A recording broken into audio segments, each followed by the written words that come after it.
I'm the assistant director here at the Office of Nightlife. Our director is Ben McDonough over here. Our public information officer is Kenita Price. And this is Rachel Smith. She works for Biscuit Love, and she's going to be our speaker today talking about their employee care program. We are offering these for the next few weeks because we have seen just several issues with service workers here in the city, whether it be addiction or suicide or self-harm, domestic violence, all these types of things that affect our mental health. And we wanted to proactively offer this to businesses here in the district and throughout the city to show some of the programs that we've seen work in the city and also highlight some of the programs that are out in the city that help with mental health as we go throughout the weeks. We'll have some more people coming in and talking about some of those programs. So I want to turn it over to Rachel. She is the what your title is? Staff Care Director. Staff Care Director at Biscuit Love. And yeah, I'm going to let her take it from here. Hi guys. As Herschel said, my name is Rachel, and I serve as the Staff Care Director for Biscuit Love. Basically, what that means is I'm a licensed therapist on staff that is available to all of their employees. They have 24/7 access to me via phone, text, in person. I actually started, I'll kind of give you a little introduction on how I started with Biscuit Love. I started 10 years ago when they opened their first brick and mortar in the Gulch as a server. I was going through grad school, getting my license. And once I graduated, Carl and Sarah, the owners, said, hey, we need somebody who speaks Spanish, and we would love to have, like, you have good rapport with our staff. We would love to have you take part of our staff care program. And at that time, I did have somebody ahead of me, and she was the director of the program at the time, but she didn't speak Spanish. And so that's why they offered me the job. And then she retired 3 years ago, and then I took over the whole program. So anyways, yeah, Herschel wanted me to speak about just why it matters in businesses, the impact that it has in businesses. I truly believe that it creates a culture that you just can't find anywhere else. Honestly, the staff, everybody feels like family. They know that they have immediate access to me. As Herschel was saying, with a lot of the issues going around, especially in the restaurant industry, hospitality industry, suicide, domestic violence, depression, anxiety, burnout, all of it, high turnover rates. We have been able to really mitigate a lot of that just by having our staff care program. Excuse me. So we actually had somebody come in and do some data for us, and we found that we have an 87% retention rate with our staff, which is great. When you think about what it costs to train somebody, average just on labor, it's $3,000 for a staff member. That doesn't include uniforms. That doesn't include, staff meals and the onboarding process and admin time and all of that. And so it's really expensive when you have people turning over all the time. So the fact that we can have a really high retention rate, again, it translates into a really, really positive workplace culture. So that's what I do. My day-to-day, it looks very different. Sometimes it looks like a lot of translating services. I go to court with people a lot. I work with families. I work with immigration issues. I work with people who are experiencing crisis, panic attacks, can't come into work. They call me, we work something out, they're able to come in for their shift. Also accessing psychiatrists, psychologists outside. There's obviously a lot of cases I can't just be with 24/7. And that's when I would refer to a counselor like outside of Biscuit Love and say, hey, I think you need a little bit more hands-on care. I think you need to see somebody a little bit more regularly. Here's some psychiatrists, here's some psychologists, here's group therapy for you. So yeah, it just looks different every day. And because I know a lot of the operational part of Biscuit Love, being a server there, when I go in, I'm also able to help with some of the operations on the day-to-day, which is really cool. Yeah, that's like my really quick spiel. I think that's great that they even offer that. Yeah. Yeah, they're one of the first ones. Yeah. Carl and Sarah, when they first built Biscuit Love, the whole time, the first intention was always people. How do we pour into people? How do we care for people? And that's actually part of our tagline is nourishing every life that walks in our door, not nourishing just by food, but through hospitality, through caring for your family. And so the intention when they started Biscuit Love, there is a purpose behind why we have 7 to 3 hours or 7 a.m. to 3 p.m.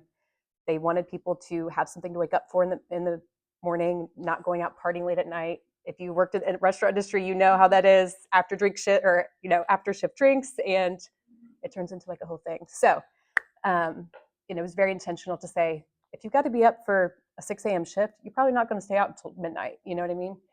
And also giving you time to get off at the end of the day, that you have time for your family. You can get home for dinner. You're out at 3, you're out at 4. So all of it was very intentional. And I should also say that they built a fund called the Benevolence Fund that is accessible to all employees at all of our 5 locations. And it is a fund that employees can use for crisis. And so it's not like hey, I just need some extra money. Can you guys, it's, I can't make my rent this month. This happened. I just got a flat tire. I don't have the money for it. My child, something's going on. And then it will get reviewed by Carl and Sarah. They'll approve it. Most of the time they always approve it, but they'll either approve it or deny it. And then we don't give the money directly to employees. We will pay the person that they're needing the funds to go to. So I will write a check to a landlord. I'll write a check to a mechanic. I'll write a check to whoever it is. We don't give people just cash. And that's on purpose too. But, so they also just, again, going back to their story, why they started Biscuit Love, it all is around people. And then again, the benevolence program, the intentional 7 a.m. to 3 p.m. hours, and then starting the staff care program. Sorry, I'm getting over a sinus infection, so I'm a little. So, anyways, all of that to say, it creates a positive workplace culture, and then it has a generational impact. So, as of right now, we have parents, we have their children, and we have grandchildren now that work for us, all in the same family. And so, to me, I think that really speaks to, oh, you're so sweet, thank you. I think it really speaks to the type of workplace that we want to have. I understand all businesses can't do that, but again, it's the footprint that we want to start. It's the mark that we want to start. And to say, hey, work doesn't always have to be this crazy, high stress, chaotic. You just show up, put a smile on your face, and get through the day. Like, it can be messy, it can be chaotic, and like, we're going to work with you through it. Like, it's okay. There's going to be resources for you. Yeah. So that's my spiel. Mhm. First time they don't know what you walk through that Yeah. process. So that's another part of the training is when we do orientations with new employees, they always get to meet with me. So I meet with every single new employee that walks through the door firsthand before they even start training. And we say, here's our benevolence fund. This is what it's for. Here's my job. Here's, my number. I give them my card.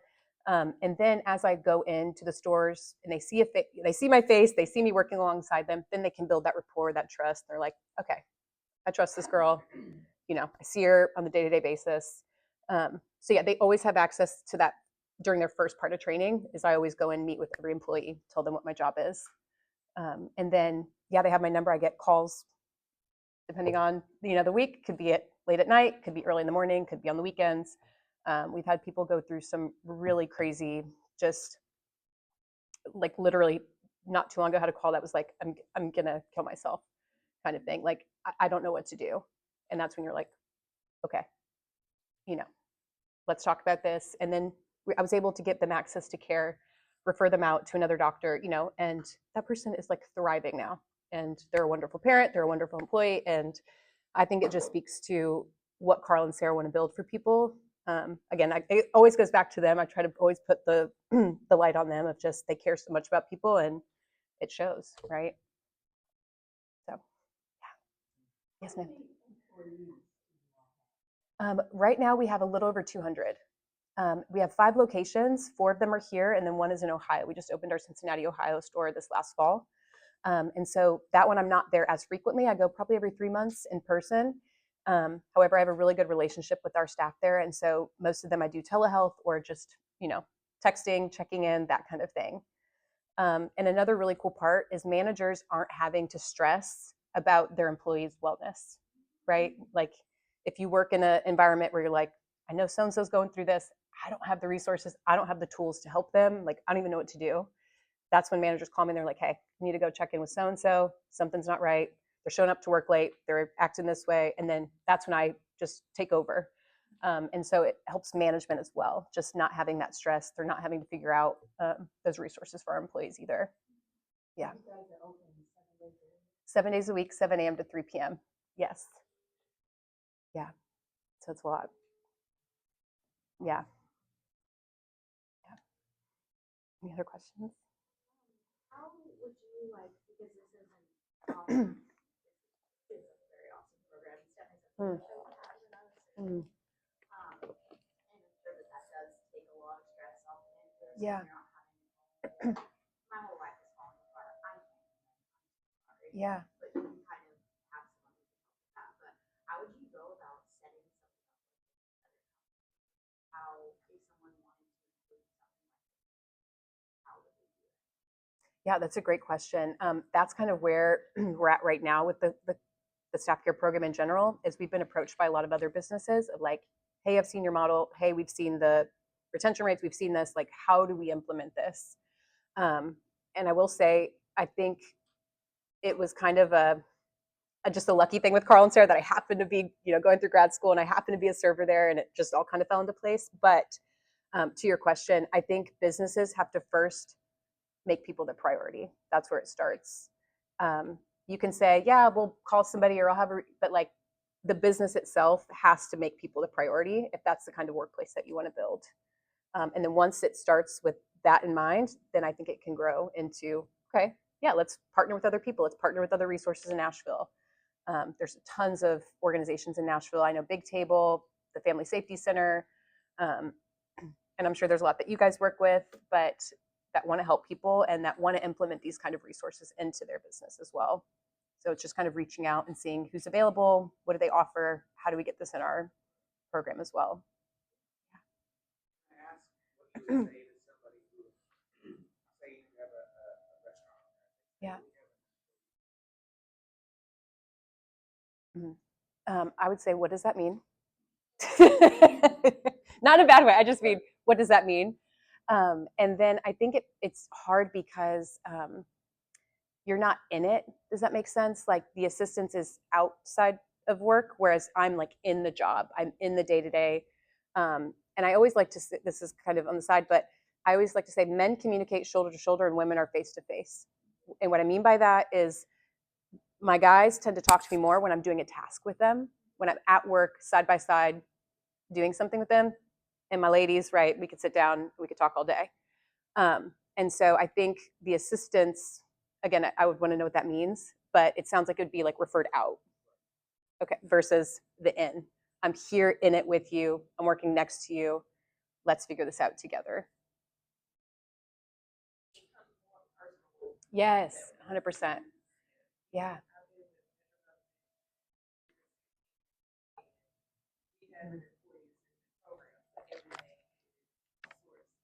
Yeah.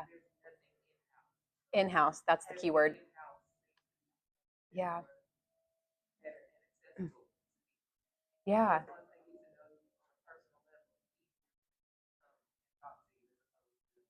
Totally. Right. It's out. Yes. Right. Right. Exactly. Well, and it brings up a good point of another benefit to this is the anonymous feedback that you do get from meeting with somebody. Again, I always ask permission to share if it's something I can share with a manager or our owners, but it helps a lot of systemic issues that happen in businesses that we wouldn't know about had an employee not confided in me to tell me. Does that make sense? So if I say, hey, I think this is kind of a big deal. Do you mind if I share this with our management? And they're like, okay, that's fine. But it gives you a lot of data that you wouldn't normally be getting if you weren't in-house with them either. To go, hey, we really need to work on this. Yeah, that's great. What kind of issues do you see the most? It's hard. It's so different. Obviously, with the political climate, I do a lot of immigration, a lot of assisting families with social resourcing, that kind of thing. I would say the last year or so, it's been a lot of more depression. Higher suicide risk has definitely been more prevalent in the last year. Domestic violence, that is also very common, especially with restaurant workers. Yeah, a lot of trauma, whether it's generational, whether it's situational trauma, just a lot of that kind of stuff. Yeah. But again,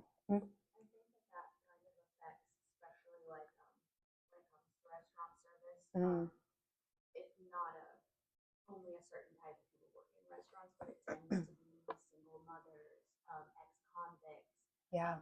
Drug addicts. It's Yeah. a lot of people who can't get a job, or even people who don't have documentation. Yeah. So it's a lot of people who come into this with but they come in with like they're prone to having issues. So like even as a server, like we're not making the money that servers used to make. Totally. Like it's tiny numbers now, and it's making it so you have to work 40, 50, 60 hours a week. Your back hurts. You have no time with your family. You're stressing out at work, and so it creates this whole kind of suck bubble. Yes. Yeah. But Like a downward spiral. It's just nice to kind of hear that there is Yeah. implemented across, because sometimes it feels like they don't care about you in a restaurant because Totally. they're here to make money. Yeah. There's like 20 other servers here. High turnover rates, high, absenteeism. Yeah, it's kind of like, all right, next person kind of thing. Yeah. To go off what she said, I work on Broadway, and I live down here, and I just noticed because we had quite the boom after 2020. Everybody was living their high life, making a ton of money, and now all of a sudden we're not even close to it. Yeah. And the depression is so real, and I wasn't working on Broadway prior to 2020. I kind of wish I knew what it was like as far as what people were making. What was it still? Okay. So yeah, it's like they have to change their complete lifestyle. Yeah. They have to move somewhere else. They're getting evicted, because it's spiraling. Yeah. Kids are dropping out of school to now work to support. I see a lot of that. A lot of kids that aren't finishing school because they have to drop out to help parents, and restaurant work is really easy work to get, right? Even when you're young, right? And so, and to your point, I would say also addiction issues are huge. Yeah, a lot of drug, that kind of thing. Help your employees safe, maybe not the right word, but it's the only word I can think of right now, is who are dealing with it. Yeah. I think I've heard Sarah say before that y'all don't have alcohol at staff parties. Mhm. Stuff like that. Yeah. Sometimes. Sometimes. It's definitely been a lot less. Yes. Again, really intentional hours, right? People that struggle with addiction, we're going to know real fast because you're not going to be showing up to your 7 a.m. shift or your 6 a.m. shift kind of thing. And we still have people. I actually have a voicemail I will save on my phone for forever. And it was an employee who was he's been sober for a while, but he fell, down a little bit. And he just called me and he left me this really long voicemail. I was like, I need to talk to you right now. I don't know what to do. Like, I want to pick up and I just think, again, it's that in-house resourcing. And it's also, we have a zero tolerance policy for being at work, drunk, on drug, like whatever. But if there is suspicion, then that's when I'll pull somebody aside and go, hey, we're noticing these things. What's going on? I'm happy to get you into some treatments. I'm happy to, but we cannot have you at work blasted, right? Like, that's not safe for anybody. And so we have had to let people go because of that. I still try to maintain a relationship with everybody, even after they leave us at Biscuit Love. There's people that haven't worked for us for 7-8 years, and I still talk to them pretty frequently, just kind of checking in. And so again, I think it's also maintaining those relationships. And when people know you care, that's when change happens. Change happens within relationship. And so across all boards. And so I think when people know that you care, it's like, okay, maybe I am worth changing, or maybe I am worth changing this behavior. Maybe it is worth investing in myself and getting some help.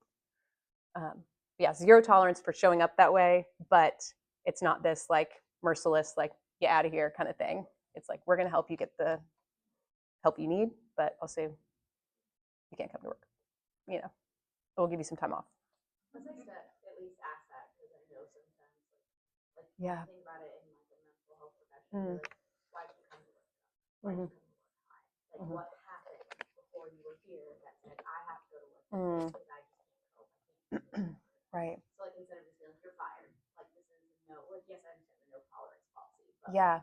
It's not this immediate like you're done. Like, it's not this doom, like this doom and gloom. It's like, hey, thanks for telling me. Like, what can we do to help you? But right now you're going to take some time off. Right now you can't clock it. So, it's just, it's finding that balance between love and also really strong boundaries of keeping everybody safe, tough love. Exactly. How often do you receive calls? Is it pretty regular basis, or is it ebb and flow? It ebbs and it flows. I would say just like a standard call, at least once a day for sure. If I'm not meeting with people in person, I do a lot of check-ins via text, all of that, especially with our stores not here in Nashville. But most of the time since I'm able to be in the stores 5 days a week, the need for the call isn't as prevalent. But if I'm gone for a little while or I'm on vacation, and I come back and I've had a ton of calls or, that kind of thing. But I would say at least once a day, I'll get a call for something. Yeah. Are you the only one in your position, or do you have other people? Yeah. So I'm the only one right now. Yeah. How do you go? Yeah. No, it actually, yeah, it's so funny. Yeah. Yeah. I love to work. I've always been that way. I have a daughter now and I'm still I'm never gonna be a stay-at-home mom. I'm gonna work. I love it. I love people. I have always had that just strong calling to serve others. And this job that's literally what I get to do every day. I get to serve other people. And so for me, it's more of a fulfilling, purposeful kind of thing. It's not this stress, burnout. Obviously you have to have boundaries, and that's when I use my resources to outsource if I can't take on something. If it's a very intense crisis situation, I say, hey, this is not in my scope right now. I need to send you out to somebody that I trust, but I'll still be there with you, but I just can't be the main person. And that's when I would do a lot of the outsourcing. So it's just having good boundaries. Yeah. Yeah.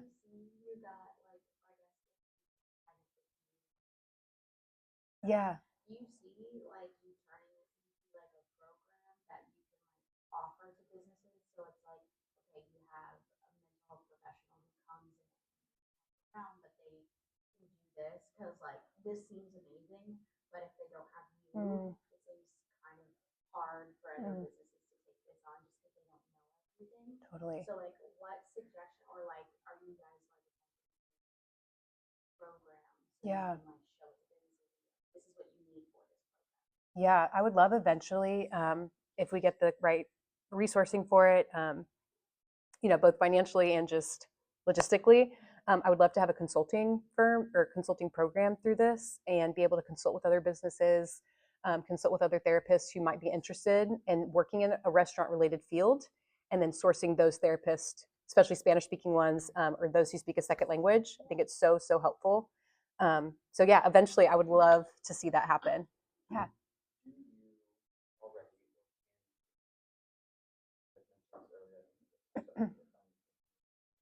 go to No. other businesses currently and talks like this just to maybe Yeah. drive home the difference between that outsourced PhD program versus having someone in-house? Is that Yeah. something that you offer Um, or that you have done or would do? I would love to do more of it. This is actually what my first big one. Yeah. Let's go. This is my first bigger one where I've been able to talk to multiple people on different platforms. I would love to do that. I have not myself initiated any kind of, mostly just because the work that I have holds me back from that. But also, it's, I guess, to be invited would be great. If other businesses that are interested in it. But I know Carl and Sarah, they're huge in the restaurant industry, huge in their names are everywhere. And so that's one of the first things they talk about to other restaurants, to other businesses, is the staff care program. And I know that they're always like, how do we get this in our, but again, it's starting the logistics and the financial backing of starting a consulting piece of it. That's where I'm stuck right now. So if you have any ideas, let me know. Yes, yes. But the more businesses that reach out to us, that allows me to go out more. Does that make sense? Because that shows there's a need, right? So the more people that reach out to me directly or to Carl and Sarah directly to go, hey, can we have her come talk to Art? Then that's when they're like, yeah, go, do your thing. Yeah. I will write it before I leave today. Yes. So that's how it kind of gets started, is more people hearing about it and then asking us to kind of come. Yeah, I would love that. Do you have any insight on financially, what this, if this is something that's super expensive for them to have, this is actually a relatively affordable service that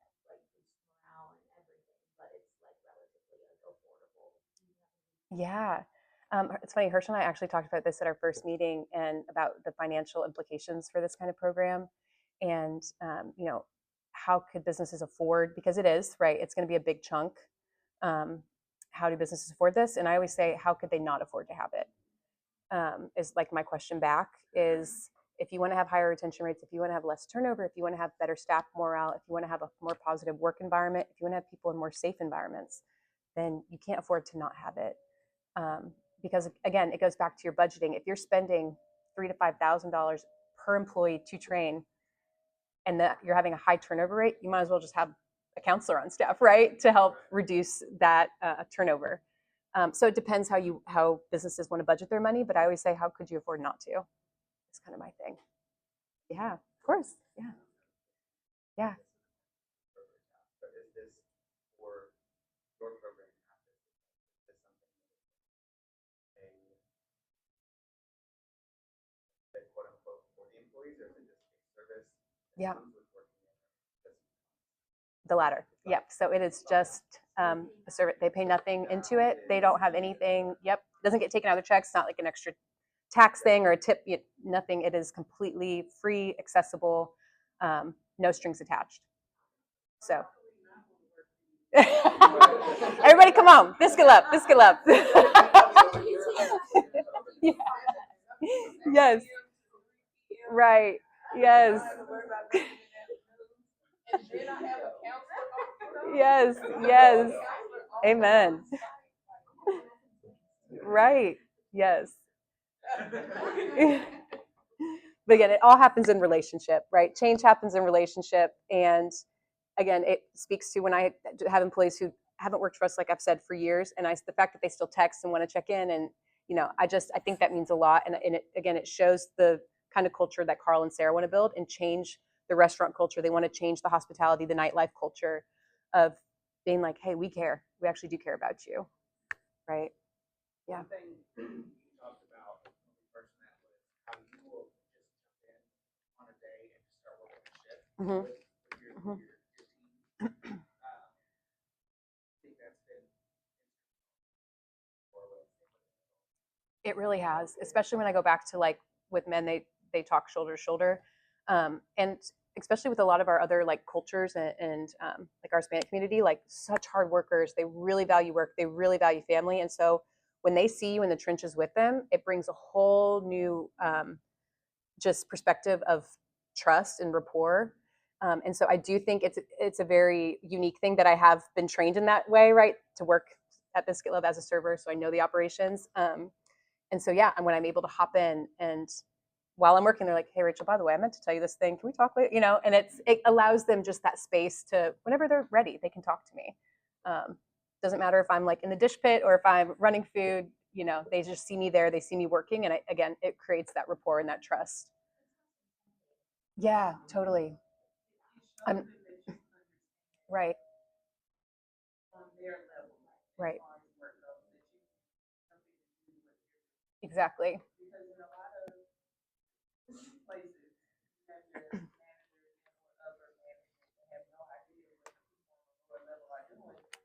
Right. Right. Totally. Totally. Right. And that's when it comes back to aggregating that anonymous feedback from staff. And then I also get to be there with them to go, hey, when so and so was talking about this, I know exactly what they were talking about because I just dealt with it too. And then again, it feeds up, right? So then from the top down, we go, okay, that is a big systemic issue. How do we fix that? Because I've experienced it myself. It's not just somebody telling me this. I've also experienced it myself. Right. how often do you give feedback up the ladder to help change processes or Yeah. systems that might be not working Ooh, all the time. On a weekly basis. No, I mean, yes and no. Yeah, just I would say it's pretty often. And again, it could be really minute. It could be a lot bigger. They have I would say overall, especially compared to other restaurants, they have a very organized, well thought out system.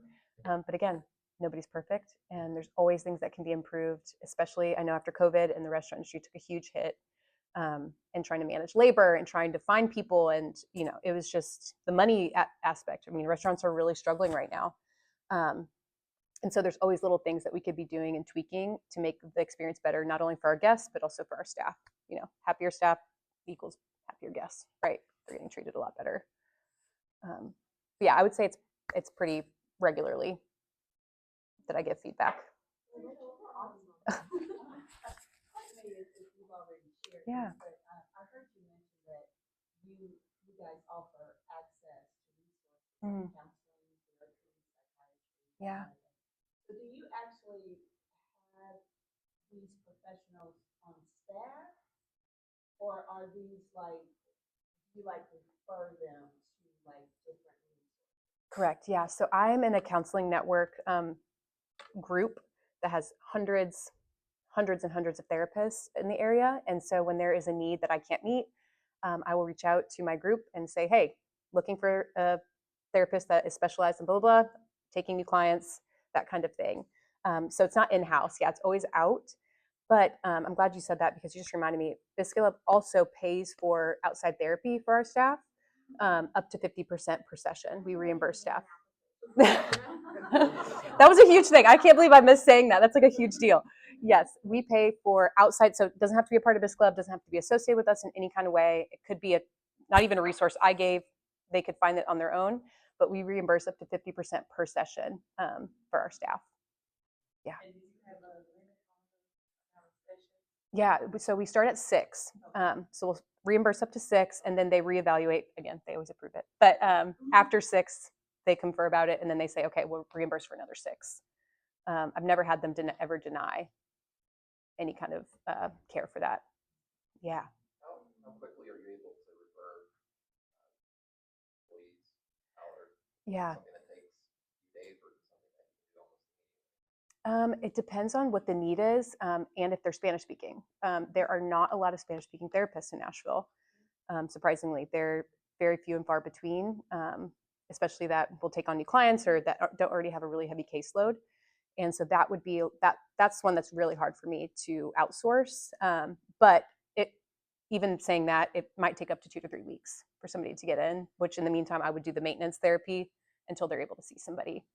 But usually it's pretty quick. I can find somebody pretty quick, especially if they have insurance. I'll call their insurance. I do all of that for them, so they're not overwhelmed with, how do I call my insurance? How do I ask? Because that's also like a huge headache, right? So I hate talking to insurance, so I know somebody that's going through it doesn't want to be talking to insurance, So yeah, all those factors kind of depend how quick it is for the turnaround. Yeah. So what I'm gathering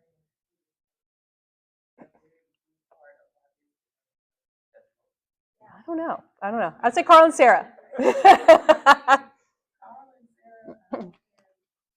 That's very kind. That's very kind. Oh, you're so sweet. Thank you. Oh, that's so sweet. Thank you. I really do appreciate it. Like I said.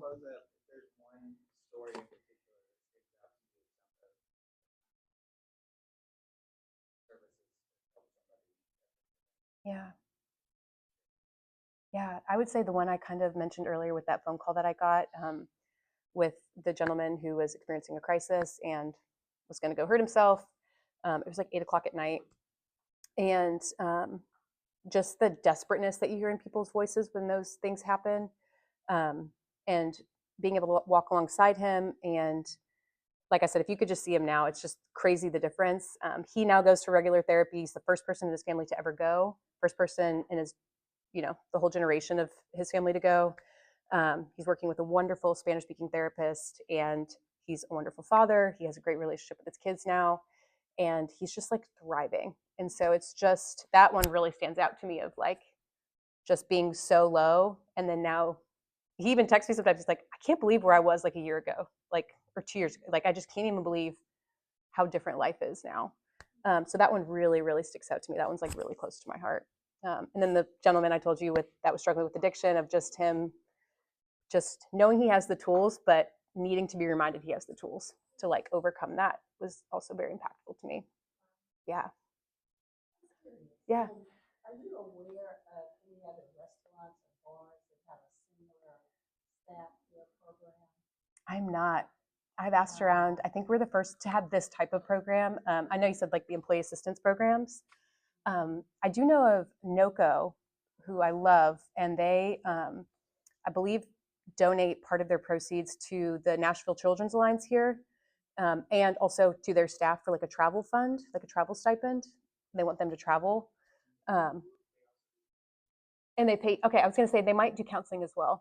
I love NOCO. I think their concept is also just wonderful, really big on hospitality and pouring into their staff. But as far as like an on-site therapist, I don't think there is any. Incredible. Yeah. I think that speaks highly to your 80%. Yeah. Yeah. Yeah. We're very lucky. True. Oh, that's next. Okay. Thank you guys. Thank you so much. Yes.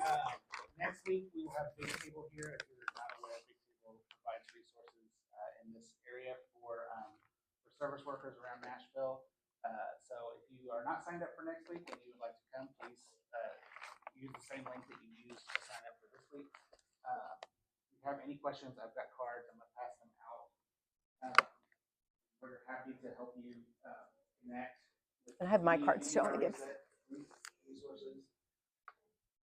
And yeah, just thank you. Have a great rest of your day. We'll see you next week. I give you guys my card. Oh my gosh, thank you guys. Thank you. Thank you for my water too. My voice was dying. I was like, oh gosh. Thanks to you guys. Yes. Hi there. Let's go. Go, my friends. Thank you. I Yes. for one of my site visits. Oh, fun.